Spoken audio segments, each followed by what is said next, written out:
Informativo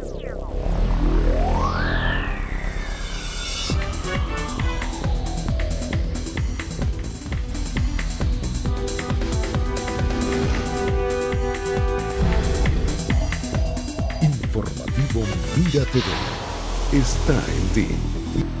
Amigas y amigos, sean todas y todos bienvenidos a la entrevista. Como siempre, un verdadero placer contar con su amable audiencia. Hoy nos complace presentarles a nuestra invitada. Se trata de la doctora Daniela Parra.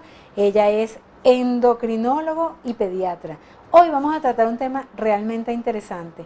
Se trata de la pubertad y la pubertad precoz. Bienvenida, doctora. Gracias por tu invitación. Como nuevamente. siempre, un verdadero placer. Antes hicimos un programa sumamente interesante, tema que quisiera repetir realmente con usted, pero hoy nos tocó este tema que seleccionó nuestra productora y me parece también muy interesante. Me gustaría iniciar en este momento contextualizando acerca de lo que es la pubertad. Bueno, fíjate, la pubertad es un proceso que viven todos los individuos y significa un proceso de transición desde la niñez a la adultez. Ese proceso lleva consigo una serie de cambios hormonales, físicos y emocionales que van a favorecer el proceso de adultez, ¿no? Si bien es cierto, existen parámetros de normalidad en relación a la pubertad que están bien establecidos y han sido bien estudiados. De hecho, hoy en día podemos tener atlas venezolanos en relación a desarrollo y crecimiento de la parte puberal, que es lo que hoy en día desarrollamos en la consulta de endocrinología pediátrica.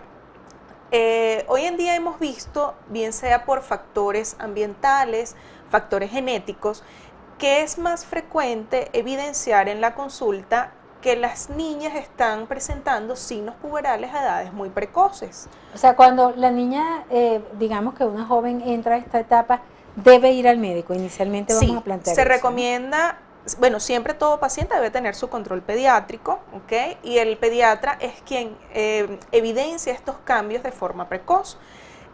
Para definir lo que es normalidad, para entrar nuevamente en el tema, sabemos que una niña inicia el proceso de pubertad a los 8 años. Este proceso dura 5 años, es decir, inicia con botón mamario a los 8 añitos y ya a los 11 años y medio, 12, está presentando la menarquia, que se denomina, que es la primera menstruación.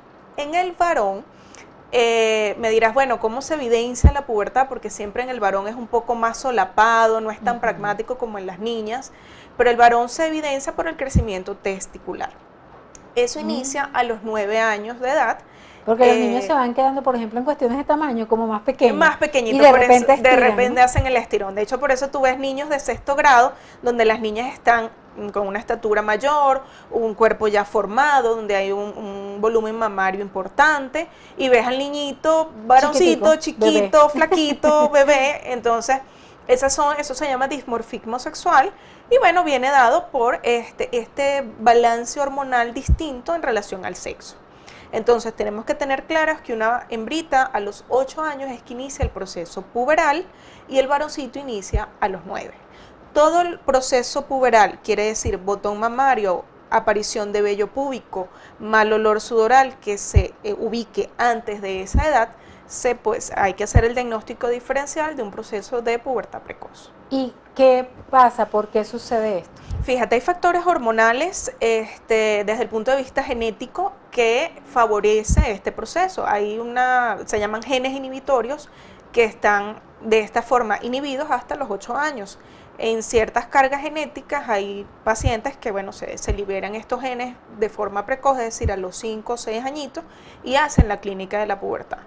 Existen factores ambientales, ahorita lo que es la contaminación ambiental, el consumo de fitoestrógeno, calentar comidas en envases de plástico en microondas, son factores que cada día los vemos más común en la población en general y eso puede desencadenar el proceso de pubertad en los chicos. ¿Y qué pasa? O sea, ¿cuáles son las consecuencias de que esto Fíjate, las consecuencias de un paciente que inicie con un proceso de desarrollo precoz tiene implicaciones. Primero que, por ejemplo, una hembra o un varoncito que inicia el proceso de desarrollo, la carga hormonal es distinta a la de sus pares, ¿no? Entonces ya psicológicamente hay una diferenciación de intereses, de juegos, incluso las niñitas de hecho se empiezan como a apartarse. O sea, afecta psicológicamente. Afecta psicológicamente, obviamente físicamente, porque por ejemplo una niñita de 6 años donde el cuerpito todavía es de niña, pero hay otra que tiene pubertad precoz donde la estatura es mayor, donde el volumen mamario es mayor, de hecho hasta la pigmentación de los vellitos es distinta. Entonces hay como una discrepancia física o de apariencia física en estas niñitas, ¿no?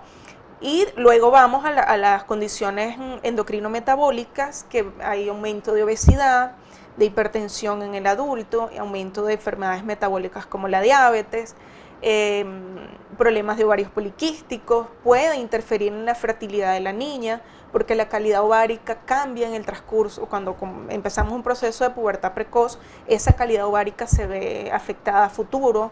Y lo que es ovario poliquístico es importante porque no solo afecta los niveles de insulina, la aparición de vello, como decimos nosotros, en donde no debe haber, por ejemplo en la barbilla, en el área intermamaria. O sea, son consecuencias inclusive a largo graves, plazo que pueden... Sí, son consecuencias graves. De hecho, parte del por qué tratamos tanta pubertad precoz viene basado en esas consecuencias endocrino-metabólicas del adulto.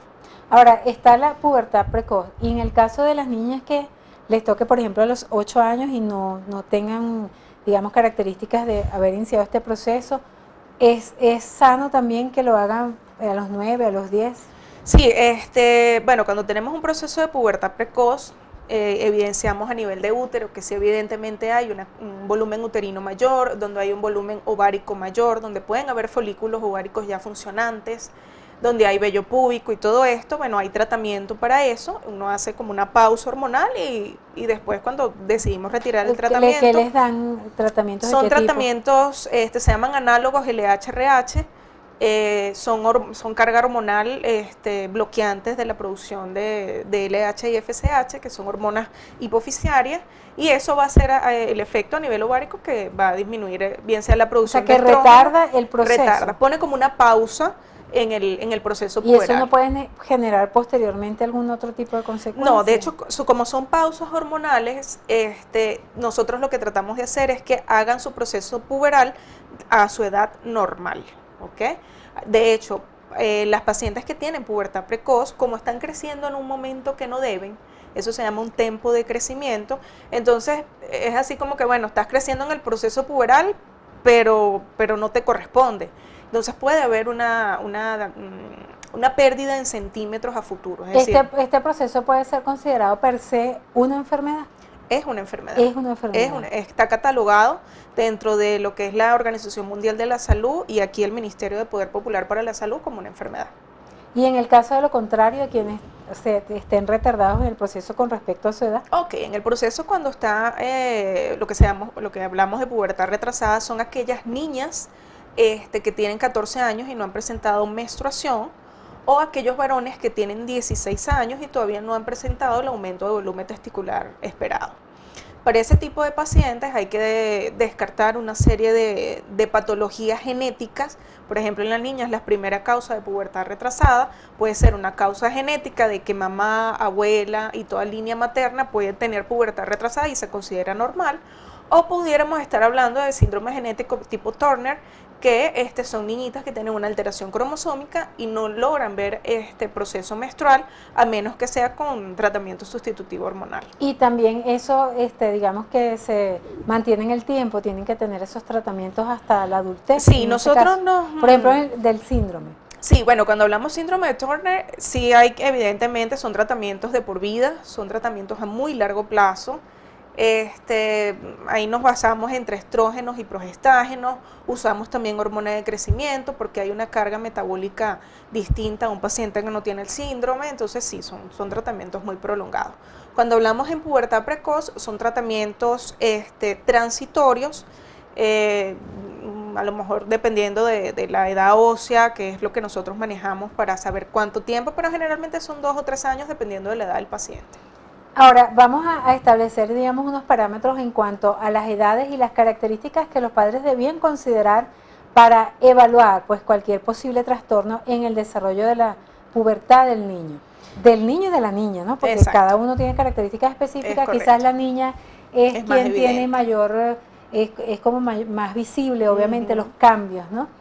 Y quizás generan mayor preocupación, pero me imagino que los varones también hacen, deberían estar muy atentos los padres en correcto. cuanto a su desarrollo. Fíjate, un criterio de alarma de los padres es, primero, por ejemplo, en el caso de las niñas, todo proceso que indique botón mamario o aparición de vello púbico o vello axilar antes de los 8 años, ese paciente tiene que ser evaluado por el endocrinólogo pediatra para saber en dónde estamos parados, a qué está presentando el paciente y plantearle las opciones terapéuticas en caso necesario. En el caso del varón, todo paciente que tenga igual vello púbico, vello axilar y aumento del volumen testicular, es decir, el volumen del testículo como tal, el nivel escrotal, la mamá tiene que ser, o sea, cuando los bañen tienen que estar pendiente del tamaño de ese testículo, ¿ok? De chiquitico que siempre empiezan, después progresan como digo yo, de carotica, poquito a poco va de tamaño de limoncito hasta que llega más grandecito. Entonces, esas son características que se van adquiriendo con la edad. Paciente que tenga un volumen testicular elevado y vello púbico debe ser evaluado antes de los 9 años por el endocrino. Estamos conversando con la doctora Daniela Parra, endocrinólogo y pediatra, acerca de la pubertad precoz. Pero me gustaría dejar al aire una pregunta a nuestra invitada, y es si en ese proceso de la pubertad debe ser vinculante o puede ser vinculante y debería ser vigilada, por ejemplo, el desarrollo de género, de las preferencias de los niños en cuanto al sexo opuesto. En la próxima parte, la respuesta de nuestra invitada.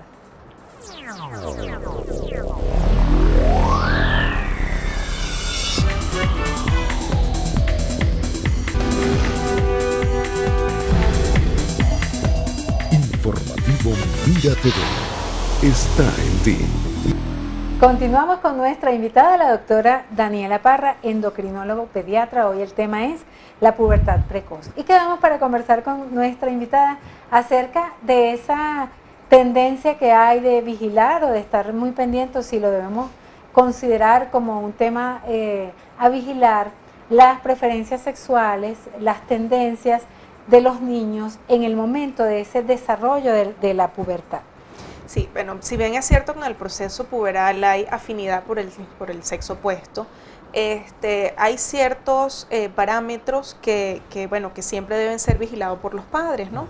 Evidentemente, un paciente que inicia con esa carga estrogénica o de testosterona de forma precoz, los padres deben ser vigilantes del grupo de amigos, del lenguaje que utilizan, del mejor amigo, la mejor amiga, porque sí se ha visto que, bueno, y ahorita es un poco más evidente, a veces afinidad por el mismo género, y pues obviamente esto tiene que ser canalizado de forma correcta con psicólogo de familia, psicólogo sexual, endocrinólogo pediatra y pediatra, es decir, un equipo multidisciplinario para poder darle la mejor opción al paciente. ¿Hay vulnerabilidad en ese sentido en esta etapa de la vida? Sí la hay, de hecho, dentro de los compendios de pediatría uno ve que hay cierta afinidad en una etapa de la pubertad por el mismo sexo, pero esto es algo transitorio, ¿ok? Es algo muy solapado, no en todos los niños se da, pero sí debe estar,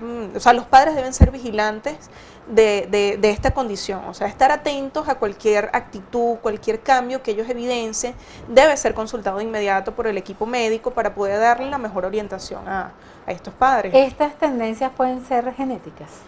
Todavía no hay estudios serios que conlleven a esa conclusión, ¿no? Que sea una afectación genética o una afectación molecular desde el punto de vista del genoma humano. Se ha visto más que estos son trastornos conductuales, es decir, de afinidad de género.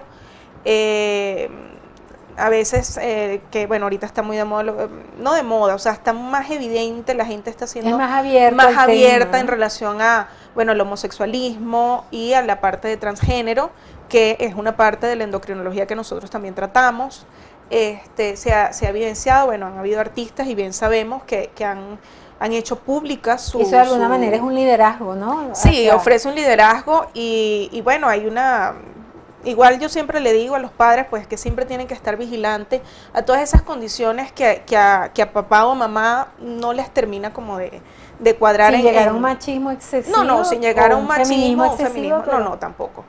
Los extremos no son buenos, siempre hay que buscar conductas equilibradas y eso es lo que ofrecemos siempre en consulta. Y en el caso, por ejemplo, del tema de los cambios de voz, que es algo muy, sí. que digamos que es la parte medular, creo yo, en el caso de los varoncitos. Sí, bueno, el cambio de voz es uno de las, vamos a decir, de las características puberales que ocurre después de los 14, 15 años. De vez en cuando pierden unos gallitos antes de esa edad, pero bueno, eso es clínica de que ya la testosterona está llegando a niveles máximos para su producción, vamos a decir, su actividad sistémica, pues. Doctora, también hay un tema que a mí me llama poderosamente la atención y es el hecho de que cualquier cantidad, o sea, una cantidad lamentable y considerable de niñas están quedando embarazadas, ese embarazo precoz. Sí. Desde la perspectiva física, ese cuerpo humano que, aun cuando ya pues vio su primera menstruación, está maduro para desarrollar todo ese proceso que significa gestar a un ser humano. Bueno, las últimas estadísticas pediátricas nos indican que el embarazo precoz está en ascenso abrupto, ¿ok? Eso obedece mucho a los valores familiares, a la educación, al nivel socioeconómico de las adolescentes hoy en día, sobre todo a cuestión de familia, ¿no? Si bien es cierto que una niña de 12 años, poniéndola como normal, porque hay unas que empiezan a menstruar antes, que caemos en el tema que estamos hablando hoy, pero una niña de 12 años con su primera menstruación, obviamente ni la calidad ovárica no está preparada para la carga hormonal que va a recibir durante el embarazo, ¿no? Obviamente ese útero tampoco está preparado porque es un útero que está iniciando el proceso de desarrollo, es un endometrio, un miometrio que está en crecimiento. Entonces, obviamente, físicamente ellas no están preparadas, ¿no? Mentalmente, pues tampoco, ¿no? Menos, pero físicamente, o sea, el cuerpo no debería tener esta carga que significa tener un hijo. No está preparado porque son niñas, o sea, todavía están catalogadas a pesar de que son adolescentes, pero son adolescentes tempranas, entonces obviamente ni física, ni mental, ni social, ni psicológicamente están preparadas para llevar a cabo lo que es un embarazo a término. Entonces, ¿Y a qué edad está ese cuerpo, ese ser humano preparado para realmente gestar? Para gestar. Que esté maduro el útero y sí, bueno, todo desde el punto de vista conformado. físico, ya después de los 20 años, perfectamente podemos lograr embarazo. Y recuerda que no es La solo... mayoría tiene muchachitos antes. Ay, sí. La mucho, mayoría, ¿verdad? Mucho, sí. Estamos viendo A los ahorita... 20 años sería una edad perfecta. Sí, ideal a partir para la de mujer. los 18 o 20 años ya es una edad ideal. Uno, porque tenemos ya una carga ovárica adecuada, una salud ovárica muy buena. Segundo, tenemos ya la parte moral, psicológica de ofrecerle buenos valores y buen ejemplo al futuro bebé. Que esas son cosas importantes que siempre debemos llevar de la mano. La parte física, la parte social y la parte psicológica. Entonces esos son tres factores importantes que al momento que decidamos iniciar lo que es vida sexual, hacerlo con conciencia. No solo por un embarazo, están las enfermedades de transmisión sexual, el HIV. Entonces son condiciones que pueden limitar a futuro la vida de esa adolescente que no está preparada para llevar un embarazo. Y en el caso de los varones, que ya tienen bueno, su desarrollo, el varón que ya tenga su que desarrollo, comienzan con pues, juegos sexuales tempranos, por ejemplo. sí, bueno, la masturbación es un juego sexual que está catalogado normal y tanto la niña como el varón deben llevar a cabo el proceso de masturbación porque es el proceso de autoconocimiento, de conocimiento sexual, conocimiento de experiencias sexuales que las va a conllevar a una... Ahora, eso es, digamos que del propio de la naturaleza humana, nadie le enseña a un niño nadie cómo le enseña masturbarse. nadie a masturbarse. más sin Muchos lo embargo, regañarán en la casa, ¿no? sí, Si lo y consiguen, el por problema ejemplo. muchas veces yo sé que no es fácil para una madre enfrentar el proceso de masturbación o aceptar de que ay, ya mi bebé no es tan bebé, pero no satanizar el proceso de la masturbación, porque eso puede conllevar a futuro a problemas sexuales, ¿ok? De decir, bueno, el sexo es malo, el sexo es castigado desde el punto de vista psicológico.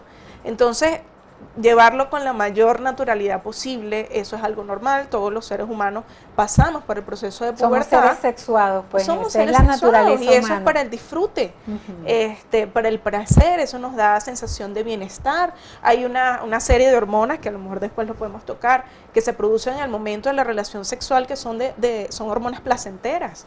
Entonces, no satanizar el proceso de la masturbación, porque bueno, obviamente eso es algo transitorio en el individuo y es algo de conocimiento, pues de autoconocimiento, y pues llevarlo de la forma más natural para no causar problemas psicológicos a futuro con su desarrollo sexual. En el caso de las niñas que tengan esta enfermedad, ya sabemos que es una enfermedad, la pubertad precoz, también van a tener una menopausia precoz, ¿es vinculante? Sí, eso es vinculante.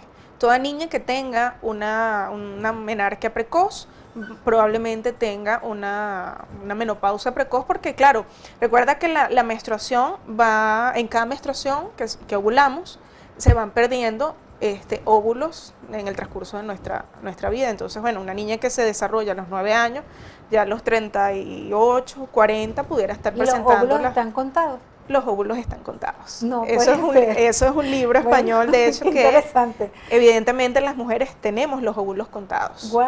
Entonces, ¿y en el caso de los varones? No, los varones no. O sea, no tienen límite. Ellos no tienen espermatozoides contados. Por eso ahorita la nueva era ginecológica invita un poco a no tener embarazos tan tardíos. De hecho, nuestra calidad ovárica está a los 35 años. Ya después esa calidad ovárica empieza en detrimento. Entonces, bueno, por eso te digo, a los 19, 20, hasta los 35 años tenemos muy buen chance para gestar bebés. Y como siempre yo le digo a los pacientes, tenemos que disfrutar cada etapa de la vida. Los niños son niños, los adolescentes son adolescentes y el adulto es adulto. Cada etapa de la vida debe cumplir su rol en el desempeño de la sociedad. Entonces, cada etapa, o sea, no debemos adelantar etapas que no tenemos.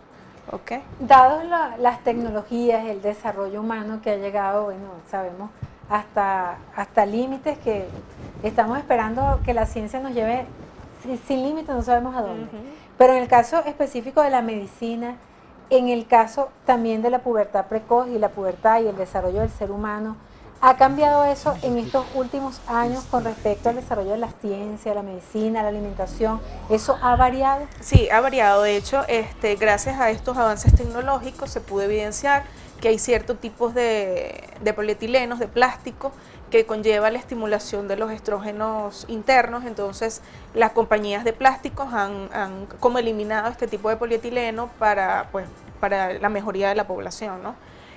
También se ha evidenciado que lo que es, como te digo, calentar comidas en microondas en envases de plástico conlleva también a generar fitoestrógenos, y eso produce también o agrava el proceso de pubertad. O sea, que mejor tratar de no calentar en microondas. Si vas a calentar, que sea en vidrio, no en plástico. También, gracias a diferentes estudios, se ha evidenciado nueva genética en relación a por qué ocurre el proceso de la pubertad. Obviamente esos son cambios, vamos a decir, génicos, como le decimos a los pacientes, con los genes no podemos pelear, mas sin embargo podemos tener nombre y apellido de la patología, y hoy en día eso se puede realizar. Buscar medicamentos. Daniela, Daniela, un verdadero placer, como siempre, muchísimas gracias. Gracias a ti, gracias por la invitación. Quería acotar la última cosita, no hay evidencia específica con el consumo de pollo y la pubertad.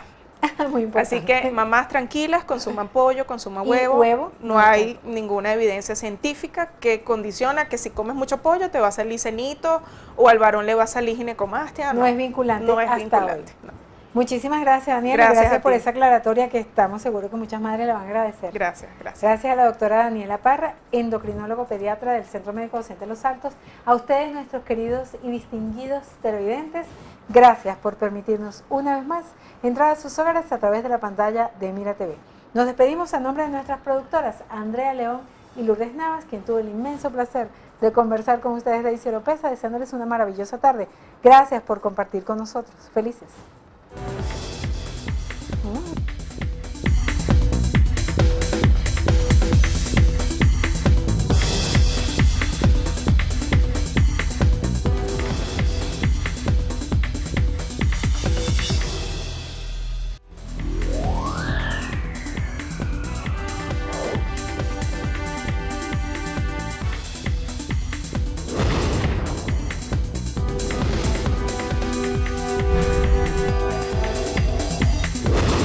Informativo Mira TV está en ti.